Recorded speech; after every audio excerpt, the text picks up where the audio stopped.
Alright people, I'm doing this video because I couldn't find another video on YouTube to see where the camshaft positioning sensor was on the 2008 Saturn View 2.4 liter ecotech. So I'm going to show you where it's at. It's very easy. It takes about 2 minutes literally.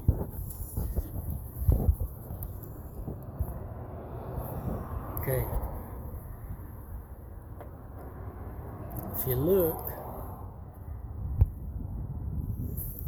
right there on the engine, very front of the engine, goes in there just like this. It's one bolt, 10 millimeter. Take it out, undo the clip, put it back in.